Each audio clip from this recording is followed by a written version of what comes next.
Hey, good morning. What's up, guys? And thanks for tuning in and welcome to another weekly crypto market update. This is Setup Saturday. And as always, I'm here with Zero Cool. How are you? Pretty good, pretty good. September is almost over. We can start October. All right. So today, as always, we're going to talk about macro to understand Bitcoin's price movements. And then, of course, as always, later in the show, Zero Cool will do some Bitcoin technical analysis. Today, also some Ethereum technical analysis. And then at the end, some Plasma technical analysis. So that's a new a new coin that launched 2 days ago to make fast stablecoin payments. And that's where we're going to talk about at the end. So let's start with the most important things first. And it is, of course, global liquidity. So global liquidity is at the moment super stable. So it's not going up, it's not going down, it's stable, and it's at the moment at a record high of 184.9 trillion US dollars. Why did we see an expansion? Well, it's mostly the PBOC. So the Chinese central bank that is still in quantitative easing mode.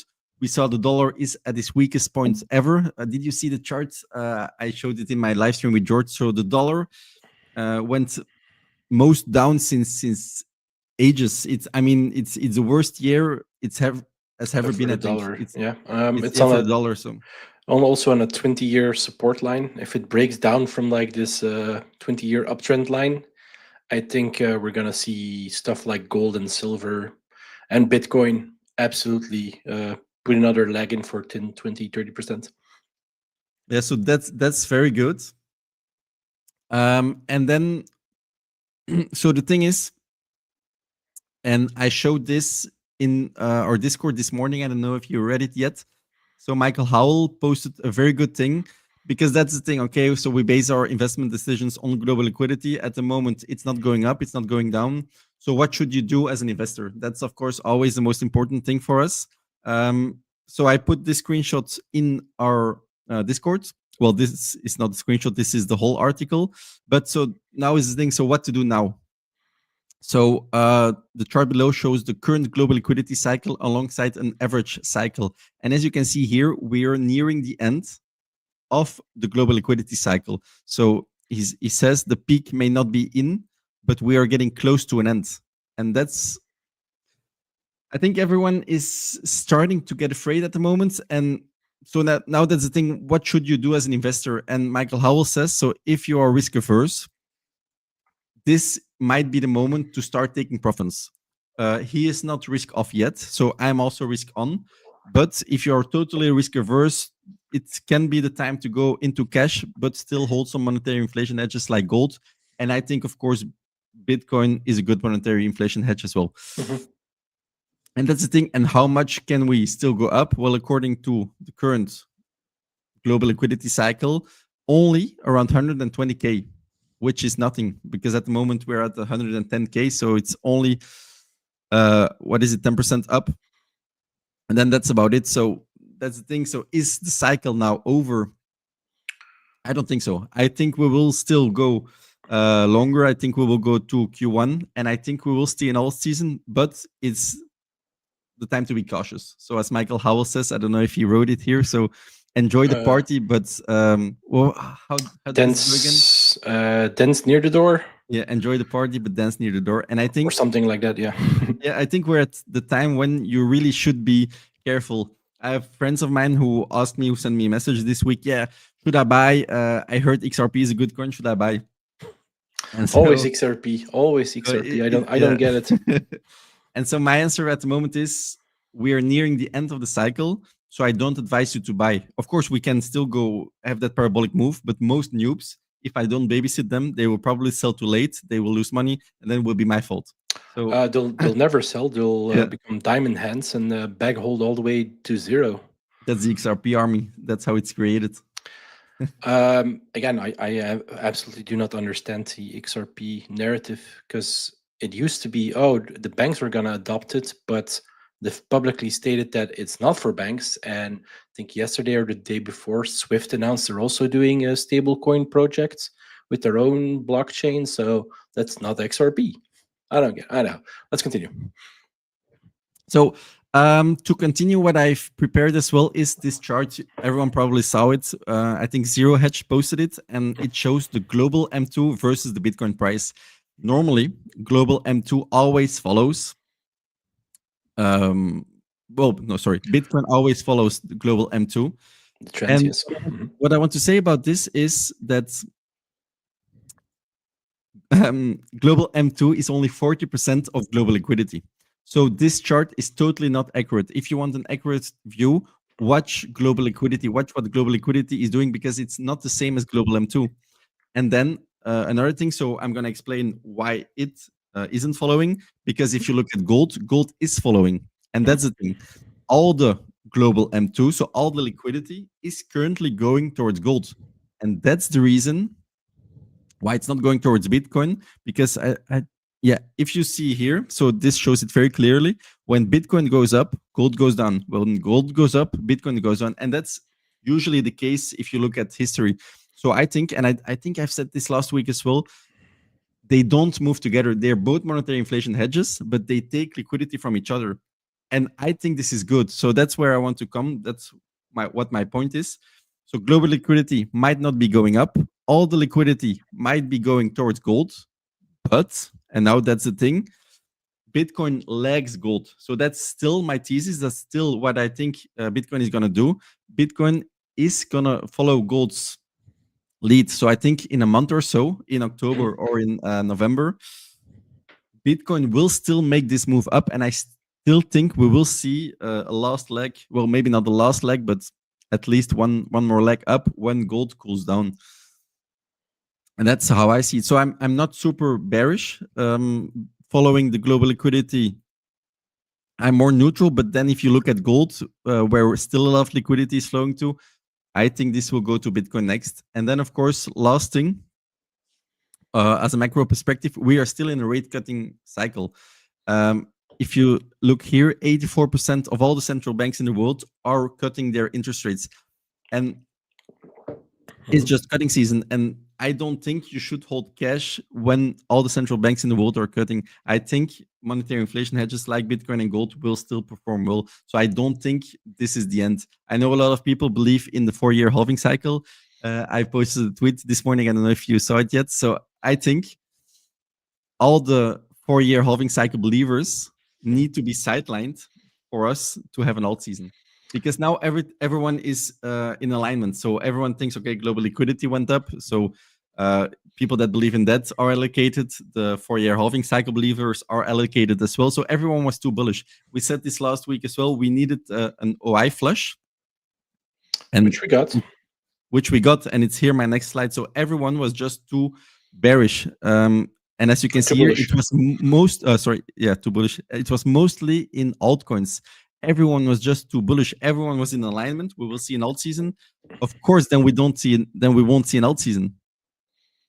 That's just easy. So what I think is a lot of people still believe in the 4-year halving cycle, which to me doesn't have any merit at all, because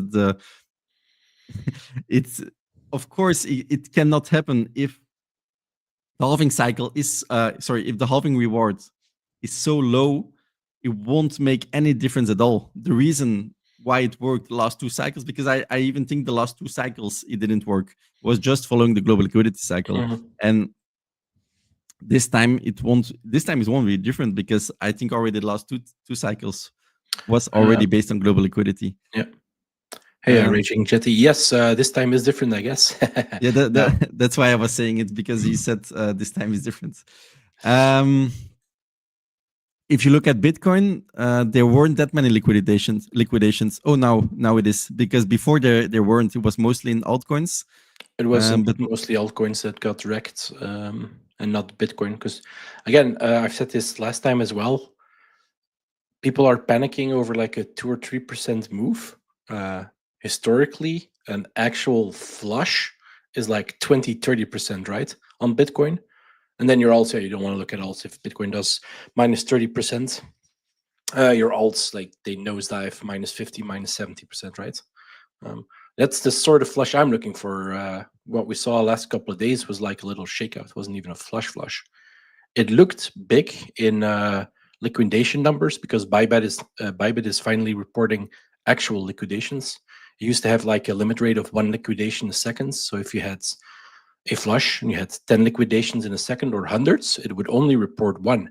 And it wouldn't even report the highest one. It would report a random one out of the 100.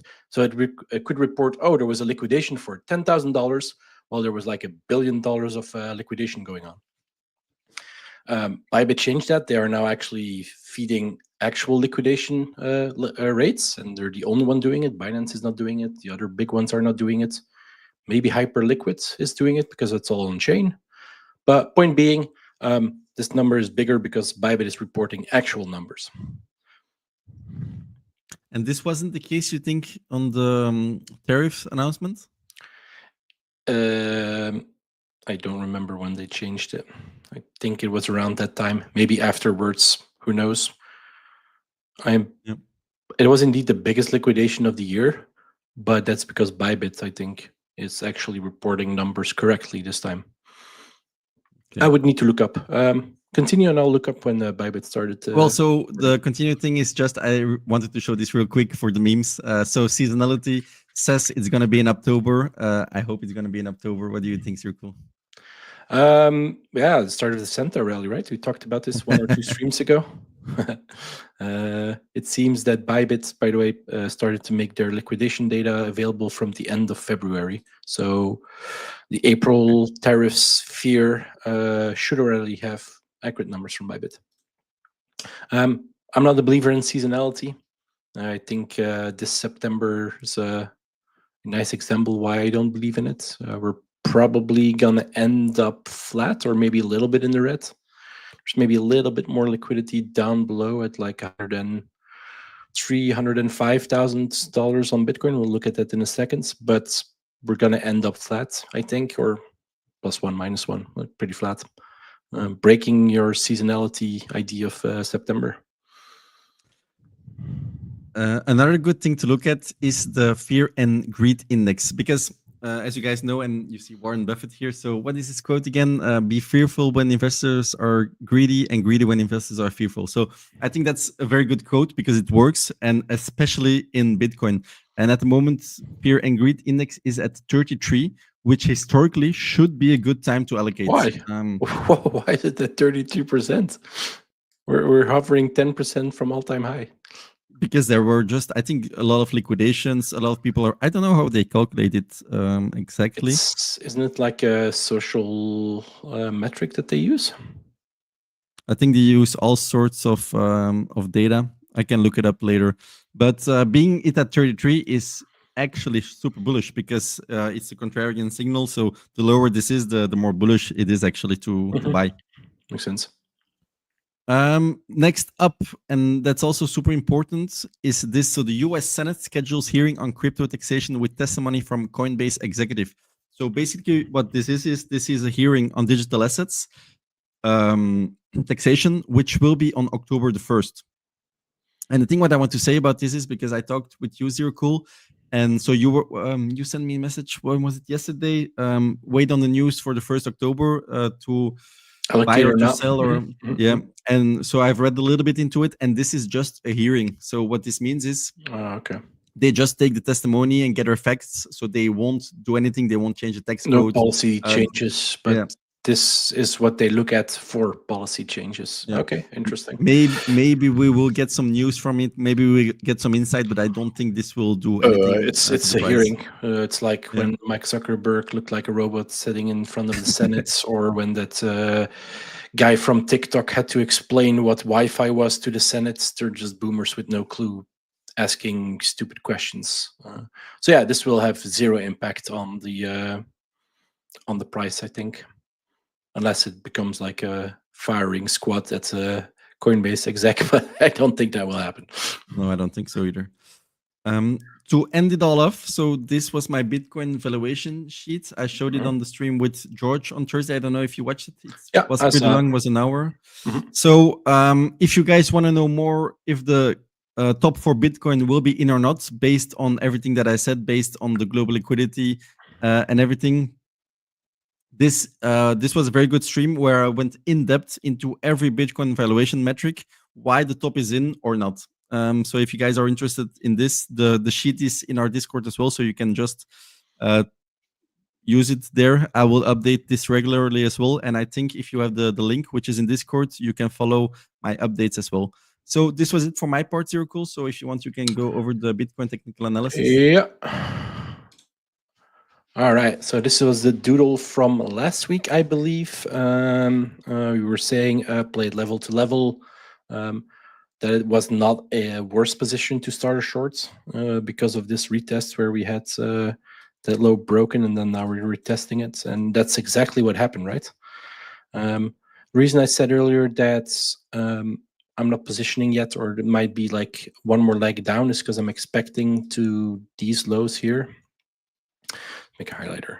These lows here, I expect those to be taken.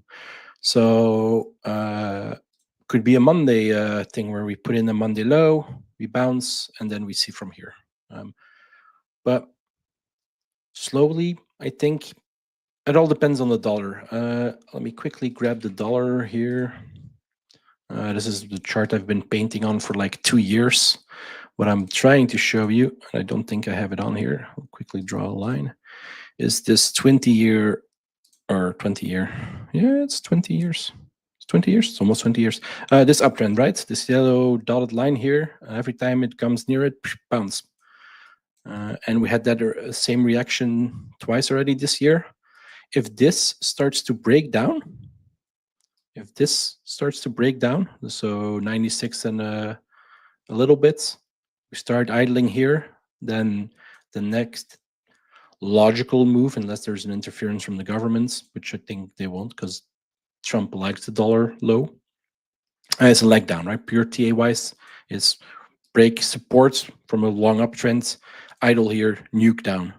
If that happens, Bitcoin and gold and every hard asset that is inversely correlated with the dollar pumps.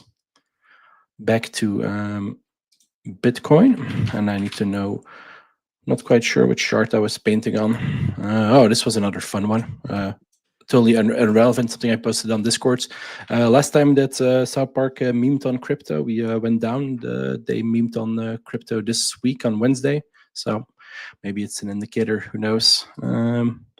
Here we are, that's the chart I'm looking for. So yeah, play it level by level. That's all I'm asking, that's all I'm saying. Let's zoom in a little bit more. Maybe a Monday sweep. That's what I'm kind of expecting. A sweep on Monday to reach that first level that we talked about last week, and then we'll see. It is the time to reverse, right? Monday is not October yet, but into October, idle, recover. For me to be super giga bullish, it would be above, I think, this line here, 118. It's probably little lower, but above 118, I think we can target all-time high and into 130s. I think Josh posted the start of an inverse cup and handle happening. That would look a little bit like this, I think. Your cup, your head, your shoulder, sorry. So shoulder one, head, shoulder, and then, hold on. There we go. Let's make it a little bit clearer. It should bounce here, right? Because if it goes under the head, it's invalid. True. Yes, but there's a difference between a quick spike and idle and like a quick spike and idling below, just like we showed at the dollar. TA wise, if it breaks down from support and starts idling below, there's a very good chance it continues. Pure TA wise, textbook wise, it should indeed not break that head here and not go below. But if it's like a spike where you have like a liquidation flush and your engines kick in, people get liquidated, pushes the price down more because it's a snowball effect, and then the market is like, oh, we're now at, what is it, 105. That's not the fair value that people agree on, and then price rushes up because there's no asks below that after that liquidation. But back to the head and shoulders. This could be an inverted head and shoulder sprinting, and then I think his target was like 126, 28, 30 something ish. That's the bullish side, and for me to like be bullish and hop in would be around. So I think this block here, if we start getting here, this is where I'll allocate for a move up. And other than that, play it level by level. I deleted them, but they're pretty easy to spot, right? Take your daily chart. This is a level. I wouldn't count this as a level because this is already a sweep of something. I would say this block here where we like grinded and went up is a level, which is just around 100,000. Perfect level psychology-wise to go. And then you have this block here where we had like chop ending. And these are the levels I think you need to play. Again, am I saying we're going there? Absolutely not. I honestly think we're gonna send a rally into the next year. But these are the levels I'm playing. And then like this, a level for me. And that's basically Bitcoin for me. Nothing too much. It's a hedge against inflation. It's against a hedge against the dollar weakening. Just use it as that. You don't need to swing. You don't need to like intraday trade it or be in a trade for like a couple of hours. Use it as what it has become, and that's a hedge against inflation. What has been made for? True. It's that very old meme of the Matrix where at what price should I sell my Bitcoin? And then the meme being that that's the point, you shouldn't sell it. It's also something I forgot to say about the... Oh, no, sorry. That's something I'm going to say afterwards. You can... Okay. No, this is Bitcoin, basically. Very short term, I expect maybe a sweep on Monday, a recovery, and then that's a signal to long like this. And then knowing myself, I should also add on my stop and put it a lot lower because maybe it does a double run. Wouldn't be the first time. Is this the setup of Saturday? Yeah, just do the reverse of what I did or I'm telling, and you'll be okay.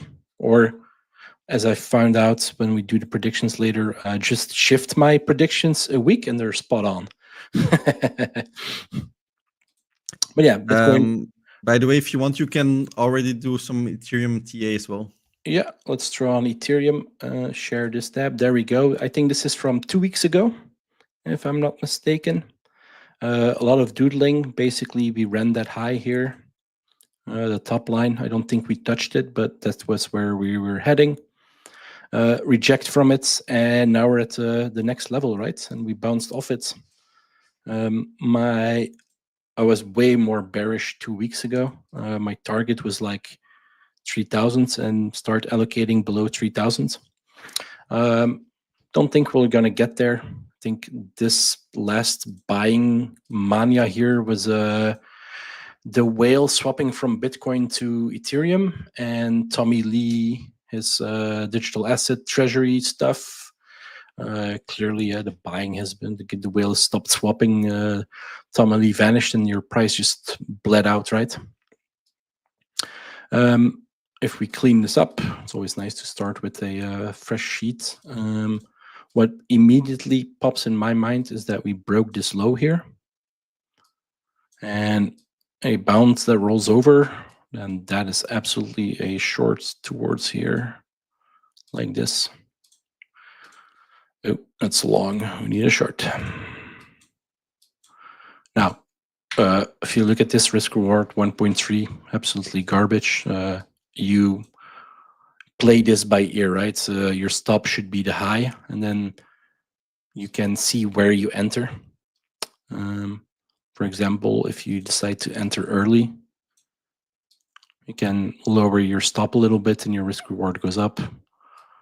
On the other side, if you enter late, let's say it breaks this this line here and it bounces and you enter here, your stop doesn't need to be here. Your stop can be the high where this little test and failure thing, and then you enter here, and then your risk reward is also way higher.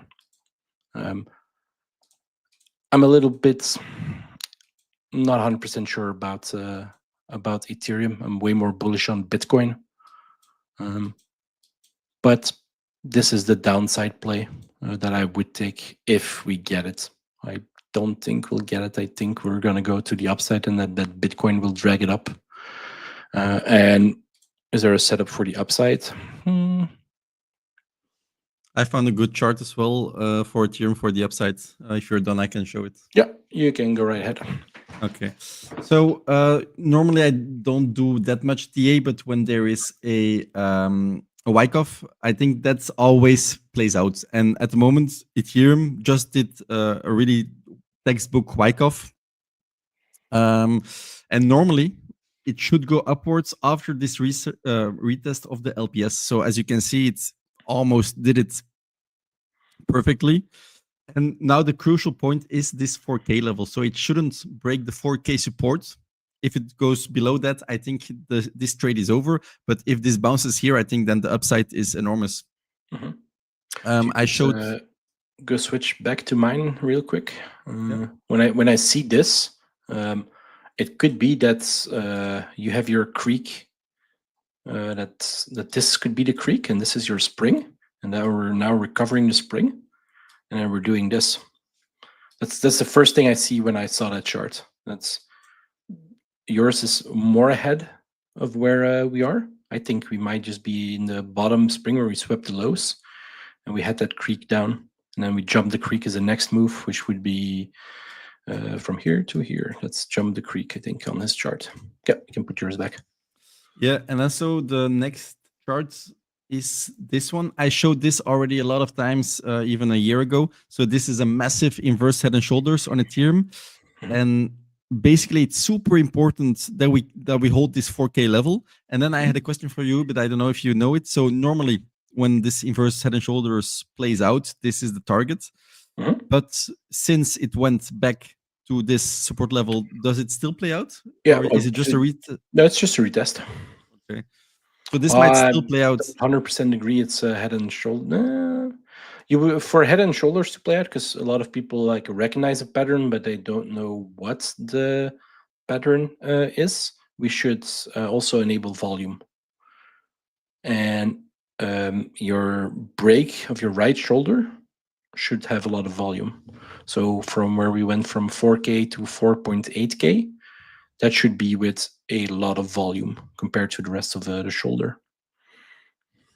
Rich, did I just said it in chat? Shouldn't we have volume on the spring? Correct. All right, but yeah, so I do think this still might play out, and this 4K level is super important. This could absolutely be a retest. You're right. So that's Ethereum, and then next up, I wanted to talk about the stable. Let me show this screen. The stablecoin focus layer 1 Plasma goes live, introducing XPL token and DeFi integration. So to me, this was one of the biggest news of this week because one, I made a video last week about stablecoins. I think stablecoins are super important for the US. I think the US will promote stablecoins enormously. I even think, I explained it in my video, that stablecoins will be used to keep the dollar as the world reserve currency. Watch my video if you want to know why. And so, which is why I think coins, which are made to facilitate stablecoin transactions, will be a very good sector to buy into this cycle or maybe even the next. That's why I'm super interested in coins like this. We spoke about this a little bit before. So this was a coin which went live on Echo. So it did its ICO on Echo, which is the how can I say, the crowdfunding platform of Kobe. So where you could invest into this as private equity. So you only had the $1,000 allocation, but it went times 340. So everyone who invested 1,000 into this got 340,000 US dollars, which is crazy. But absolutely insane. We missed this, but let's now think about the future. Is this still a good play?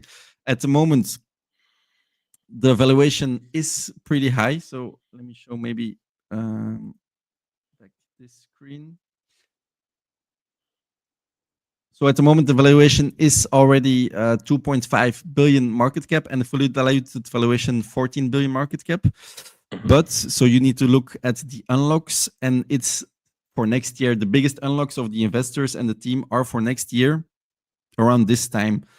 So, which is a problem for next cycle then, let's say. So I think this cycle you can still allocate to it. Another important thing is, of course, why is the token needed? Because the thing of this platform is it's a layer one network optimized for stablecoin transactions. So basically what it does is with this platform, you can do 0 fee tether transfers, which is super, super important, because I think that's where crypto will eventually end up, that everyone uses stablecoins. And of course, it was super important that these stablecoin transactions have 0 fees. And this is what Plasma does. And one of the main things as well, what I wanted to say about this is backed by Peter Thiel and as well by Tether CEO Paolo. So basically, Tether being behind this is super important for this project, because of course, there will be hundreds of stablecoin projects coming up. The most important thing is just which one will be the biggest, because I think the one which will succeed will be the biggest. And of course, as we know, just looking at Ethereum, that a first mover advantage is super important as well. So I think having the first mover advantage in the stablecoin ecosystem is super, super important. On top of that, I don't know I think this was news last week that that Tether is looking to raise money on a $500 billion valuation, which is crazy. Yes, it's crazy, but they're the most profitable company in the planet, right? Exactly. So per profitability as the company itself, but also per capita per employee, the most profitable company, or top 2 or top 3. So 500 billion is an insane number, but they have the metrics to justify it, or otherwise they wouldn't even propose it. But that's my thing. So knowing that Tether is behind this, I think this might be the biggest stablecoin project. So I think it's not bad to buy into it. So then the obviously next question is, and you can very good use ChatGPT for this, why is the token needed? And so XPL can accrue value if the chain burns more XPL in base fees than its stakers. So it is a proof of stake. So what you can do is you can stake the tokens. Here, use proof of stake. So it should just accrue more fees than it gives to the staking holders. And that's basically it. I haven't looked in it quite well. The only thing is I only saw positive things on Twitter. I just quickly did this ChatGPT research on what it does and why the token is needed. So maybe just look at the bottom line, XRP, secure the chain. Yeah, that's just the thing. The stablecoin usage has to be large enough that the fee burn plus staking demand outruns issuance and scheduled token release. And so what I said before, Tether being behind this, Peter Thiel being behind this, Tether trying to go for a $500 billion valuation, this having the first moving advantage, this might be the biggest stablecoin project there is. And so they might succeed with this.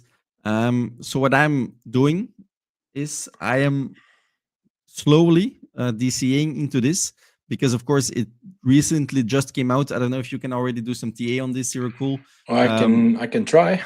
Yeah, you can show your screen. Yeah.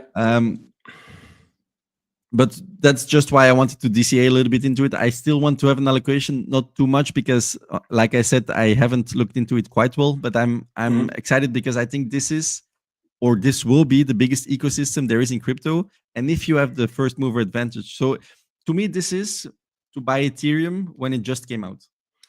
Yeah, the comparisons I was going to make TA wise was probably like Solana. It's around $2 that went hyperbolic, and we're up at 200 now. Pure TA wise, there's not much, right? It's fresh. You have your base here. We broke out of it. We're retesting it. If I would purely trade on this, I would probably allocate, like put my bids in this block, trying to have my medium at like this side being 25%, this side being 75%, so that my average, if it does wick down, is I don't know, 60%. I wouldn't know. It's the average would be around here, I think. And then if it only does this, you add here and it goes off. But that's the only thing I can see pure TA wise. It's so fresh. What I can say is you want to invest, and I've said this multiple times over streams. If you look at charts of coins, so if this is your X and your Y, you don't want I and X. Sorry, you don't want charts that look like this. You don't want to invest here. You want charts that look like this, right? There's two types of charts that I like. You want charts that look like this, but that's kind of what this looks like, but it's only been out for like 2 days, so it's very early to tell. I will look more into it. The things that I've heard you say regarding your research you just did, a couple of things that I already didn't like. Burn fees need to be high enough. That's a last cycle thing, honestly. And you're saying first mover advantage. There's 101 other chains that have first mover advantage in this field. We don't need another L1 for this. There's already 10,000 others that can do this. Why this and not Ethereum or I don't know? There's Base not an exchange that does zero fee transactions. Base is sorry, there's not the layer 1. Base is almost it's layer 2, but that's almost zero fee, as good as a zero fee. Mm-hmm. For example, I don't know, from the very short elevator sales pitch you gave me, I'm like, nah, not for me. Well, I will look into it because you're right. It is a field you need to be invested in, and having some allocation into it just because it's a field that you should be invested in is not a bad idea, like which you are obviously doing. Yeah, so that's about it for me. I think we can go over to our predictions for next week. Mm-hmm. Maybe one other thing I saw, just looking at the Bitcoin chart this morning, is that the pattern of the charts is exactly doing the same what it did in what it did last year. So basically what it here, you can see it, so it went up, then it went down, then it made a new high a little bit above it, which is the same. Then it went into the cloud, to the bottom of the clouds, and now we are here. So this is exactly the same pattern, which was remarkable to me. I don't know if it's going to play out exactly like this, but I just saw this morning. Now we are here at the bottom of the cloud, which is acting as a support. So maybe it will follow the cloud as well. And then we go up afterwards. So I don't know if this is going to happen, but I just saw the pattern being the same. I think the last thing you want is a bearish flip of the cloud turning red on the daily. Yeah, and then it just needs to reset, and then this is the reset basically, like it did here. Yeah, but that bottom, the 3 drive bottom, was pretty rare, right? Normally, that doesn't play out. It normally doesn't happen. It happened in April, the 3rd drive, because of the tariff fear, right? I think if there was no tariff fear, that would have taken off before the drop. Kind of like COVID would have stabilized around, was it 6K before the drop? So using it as a pattern. Okay, let's do predictions. My prediction, and I also I found something about this. So last week I said, yeah, Bitcoin is totally not volatile, and this is exactly showing. I need to share it. So this is exactly showing it. As you can see here, Bitcoin is least volatile it has ever been, and that's just why the predictions week after week need to be not as volatile as we did them last year. I think we just need to be more fair with our predictions. Honestly, I'm going to follow the bars pattern that I just showed, which was following the cloud, and I'm going to put it here. So I think the cloud will maybe act as a support, and I just think we're going to see it here. I just need to edit the score. Yeah, your turn. On the blue, what is it, Tenkin, I think? It is around 114, 115. This is 113, 400. Yeah, that one there. Okay. Closer to each other. Like I said during the stream, if you shift my predictions 1 week, they're spot on, because I said 2 weeks ago it's going to be the bottom of the cloud, and we're at the bottom of the cloud. But yeah, I think sweep on Monday and then up. and then slowly consolidate for like 1 or 2 more weeks. Hope there's no fear, because I think one of the last legs down that we had was some fear of Russia flying fighters into Poland or Estland or whatever it was. Yeah. So that caused a bit of panic in the market. But other than that, everything is at all-time high, guys. Gold's at all-time high. Silver is about to break out of a 14-year cup and handle, or if it's even longer. Stocks are at an all-time high. Sentiment is absolutely down the gutter. Chicago something is predicting 4% growth for Q4, which is up from 3-point-something% that they were predicting. So the sky is the limit, although the economy doesn't feel like it, which is called a K economy or something, I think. But it's more macro. It's your side. I think we should call it. It's already been 40 minutes. We're a bit over time. You guys heard it here first. The sky is the limit, according to Zero Cool. Nothing stops this train, so I think we can leave it here. Zero Cool, thank you very much for coming on. All the viewers and everyone in chat, thank you very much. And we see you all next week. Bye, guys. And don't forget to like and subscribe. Yo, see you.